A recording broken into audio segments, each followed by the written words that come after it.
Today we'll study about the ureter.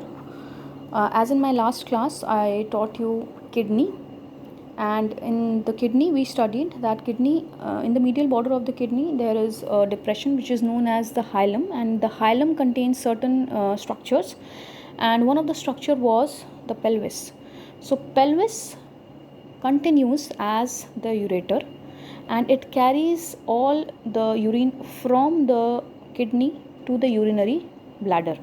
So the upper broadened area of the ureter is known as the pelvis, and the pelvis continues as the ureter. So as we see the definition, the ureter are the pair of narrow thick walled muscular tubes which convey urine from the kidneys to the urinary bladder. Now the dimensions.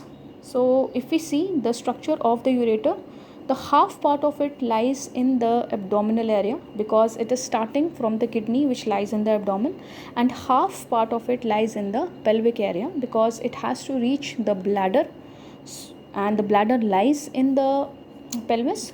So half portion of the ureter lies in the abdomen and half portion of it lies in the pelvis.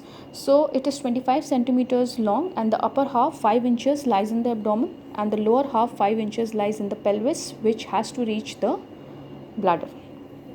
It measures about 3 millimeters in diameter, and it is slightly constricted at certain areas, otherwise it is 3 millimeter in diameter.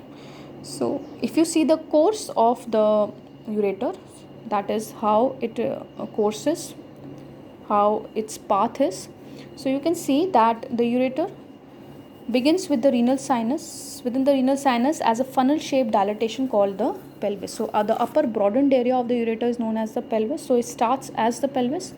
The pelvis issues from the hilus of the kidney and descends along its medial margin or partly behind it. Gradually it narrows till the lower end of the kidney. So till the lower end of the kidney it starts to narrow. The ureter passes downwards and it lies medially and anterior to the psoas major muscle. As we studied last time, the psoas major muscle lies posterior to the kidney. So the ureters, it lies anterior to the psoas major muscle. The ureters lies anterior to the psoas major muscle and medial to the muscle, and then it descends downwards and they enter the pelvis. They enter the pelvis at the in front of the bifurcation of the common iliac artery into the external and the internal iliac arteries. Once it reaches the pelvis, then it reaches the pelvis after it crosses the external and the internal, the bifurcation of the external and internal iliac arteries, it enters the pelvis opposite the ischial spine. First of all, it goes downwards, slightly backwards and laterally, but as it reaches opposite the ischial spine, it runs a little forwards, little bit medially, and it reaches the base of the urinary bladder. It reaches the base of the urinary bladder. When I'll teach you urinary bladder, you'll study what base of the urinary bladder is. Then the normal constrictions, though it is 3 millimeters in diameter, but there are certain areas where it is constricted, and these constrictions have some importance which I'll tell you later. So these constrictions are where the ureter is slightly constricted, and there are 5 places: at the pelvic junction, at the brim of the lesser pelvis, point of crossing of the ureter by the ductus deferens or the broad ligament of the uterus, during its oblique passage through the bladder. So in this diagram here you can see at the pelvic junction where the pelvis is turning or becoming ureter, at that particular point it becomes constricted.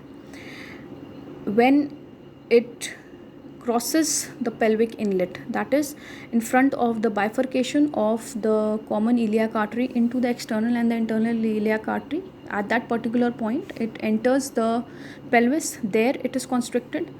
Then it is constricted at the crossing of the ureter by the ductus deferens in males and by the broad ligament in the females, as you can see.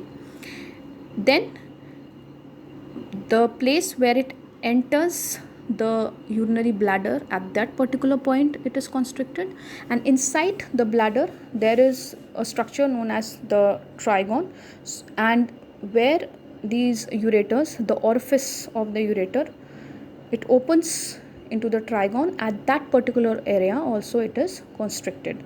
So what is the importance of these constrictions of the ureter?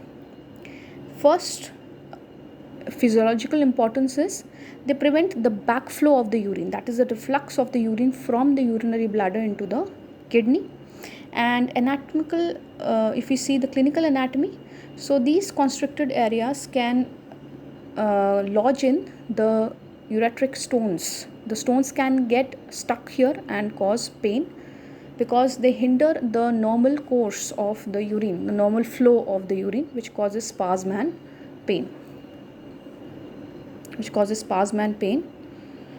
Then the next you can see the relations. So in males, this is the posterior view of the male urinary bladder. So on the posterior side you can see that the ductus deferens, they crosses the ureter superiorly, and the seminal vesicle, they lies below and behind the ureters. In the females, the ureters, you can see the two ureters in the diagram. The uterine artery, it lies above the ureters and in front of the ureters. And next you can see the ureters lie on the lateral side of the supravaginal portion of the cervix. The cervix you will study in the uterus, there you will understand. And once the ureters, they terminate into the vaginal cavity, they lie anterior to the vagina. Once they terminate. They do not terminate in the vagina, but once they terminate, they lie anterior to the vagina. Then the blood supply. The ureter is supplied by the following vessels. In the upper part, it is supplied where it's starting from the kidney. There it is supplied by the renal artery. In the middle part, that is in the abdominal area, it is supplied by the aorta, gonadal and iliac vessels, and in the pelvic portion it is supplied the vesicle, middle rectal and the uterine vessels. The nerve supply, because it is a muscular structure, so it is supplied by the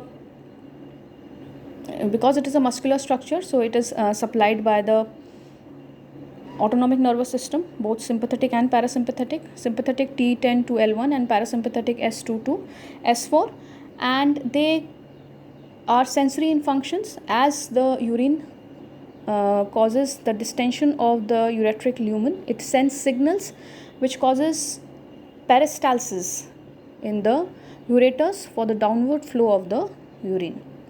Now if we see the clinical anatomy, ureteric colic. What is ureteric colic? This term is used for severe pain due to the ureteric stone or the calculus, which causes spasm of the ureter. The pain starts in the loin and radiates into the groin. As you can see in the diagram, it starts from the loin region and it goes down into the groin region. The scrotum in the males, or the labia majus in the females, and the inner side of the thigh. So it goes from above downwards and it causes immense pain, because these stones causes the spasm of the ureter. What are ureteric stones? The ureteric stone is liable to become impacted at one of the sites of the normal constrictions of the ureter. As I told you, the ureter is constricted at certain particular areas. There these stones can get lodged and they can cause pain. So this is all about the ureter. I hope you understand all the facts about the ureter. But if you don't understand anything, you can call me, and please refer the books after seeing the video. Please refer your books.